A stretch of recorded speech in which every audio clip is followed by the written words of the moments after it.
Hello, Cancer. Thanks for coming back to my channel, Tarot with Tracy. So today we're going to be doing your readings for Cancer, Sun, Moon, and Rising for the week of March 8th through the 14th of 2021. We're going to start off with a moon card to get your overall energy for the week. Then we're going to put some tarot cards down and some more tarot cards on top of that. And probably some more tarot cards after that. And then we're going to pull a few oracle cards to get your advice from the universe. Okay? So this reading is intended for Cancer, Sun, Moon, and Rising. If this does not resonate with you, check your other placements and see if there's any messages there for you. If you could, I appreciate all your support. I really appreciate everybody coming back. This is now my 4th week on YouTube, and I'm having an absolute blast. So I would ask you kindly to please subscribe, hit the like button on the videos. It really helps me get these messages out to people who need them. And it doesn't cost you a thing. And so let's get started. So let's see what kind of moon energy we have for you this week. We have nothing yet is set in stone. That is a mutable moon.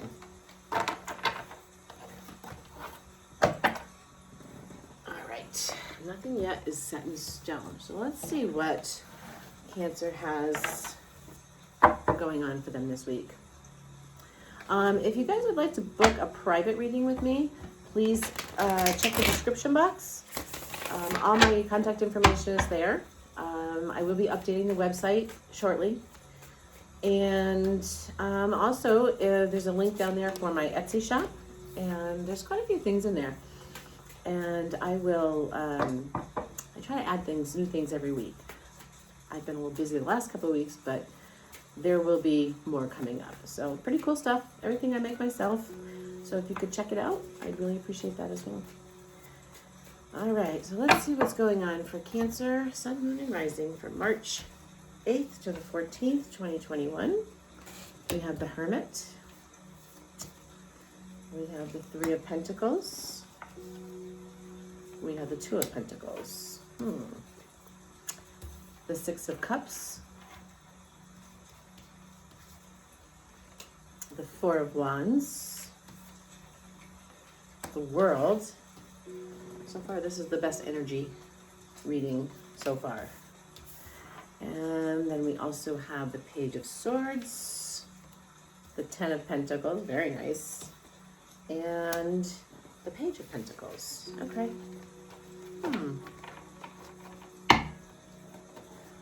Looks like you're doing some pretty serious manifesting here. At the bottom of the deck, you have the Eight of Swords. The Eight of Swords is all about self-imposed prisons, like keeping yourself locked into a mindset that really doesn't serve you. So just keep that in mind. So I see here with the Hermit, you've got the Hermit. I see you like reflecting on a past relationship. And I feel like you're really almost studying this relationship. Now keep in mind also that these energies can be reversed. So if I'm not talking about you, I could be talking about your person. I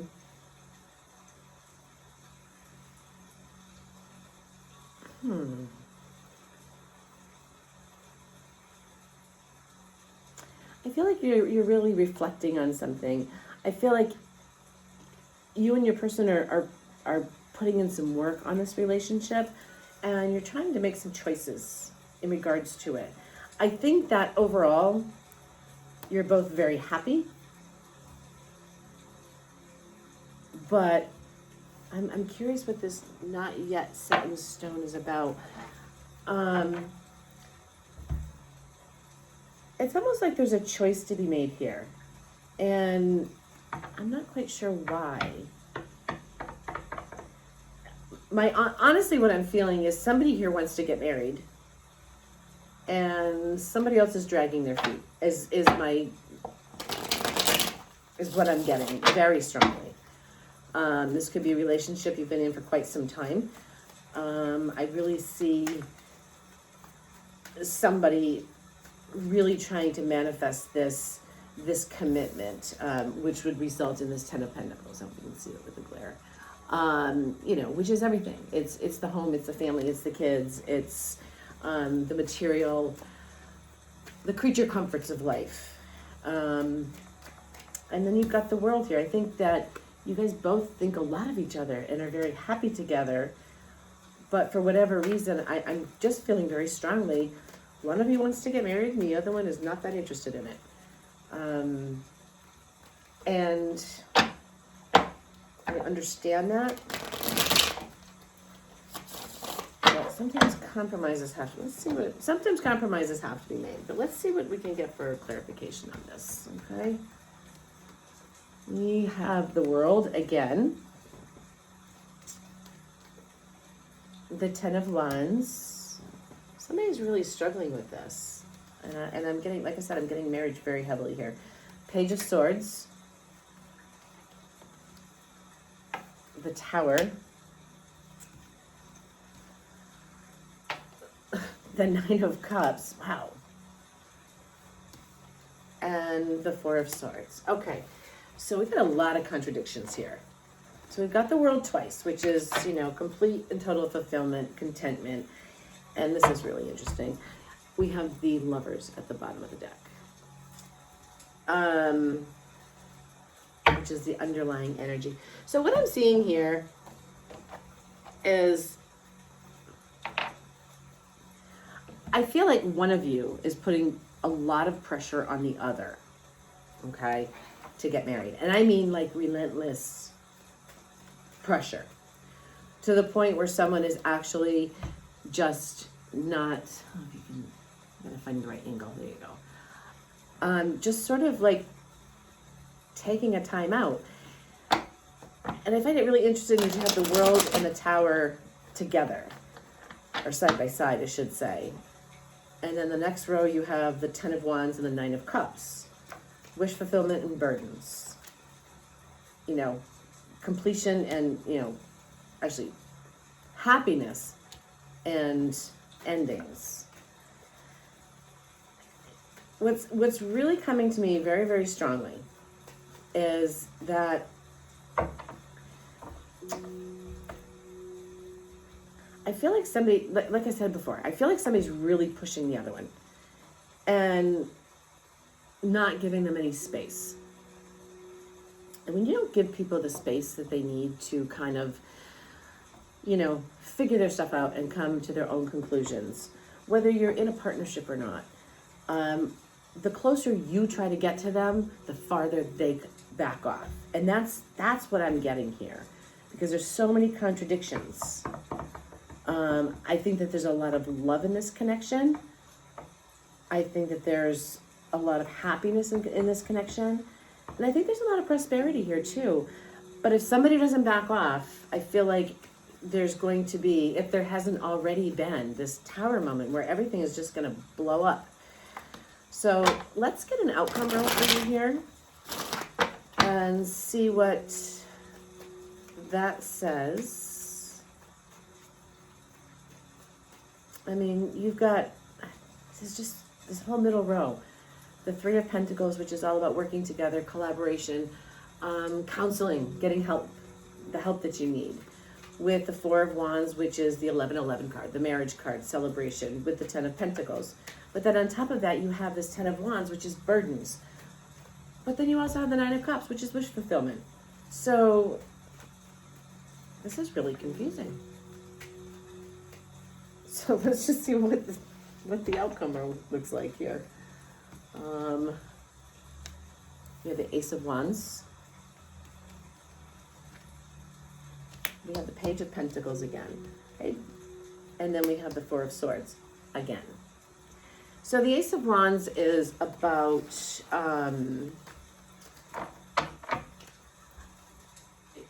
you know, it's new beginnings. It is great new beginnings. This Page of Pentacle, I just see this as manifestation. But then again, you've still got somebody taking that time out. You've got the Four of Swords here twice. I'm going to pull us another outcome. and see what... I really think that if there can be a new beginning here, even if there has been a Tower moment, I think there can be a new beginning. But I just feel like someone is putting a lot of pressure on the other one. The Queen of Cups, the Eight of Pentacles, and the Knight of Cups. All right, Cancer, I feel like this is you putting pressure on them. You got the Five of Cups on the bottom, which is, you know, in a traditional tarot deck, the Five of Cups is, you've got this man standing there looking at 3 cups that have spilled, what he doesn't have. But right behind him is the Two of Cups that he still has. And the Two of Cups represents a divine union and divine partnership and a fated union. So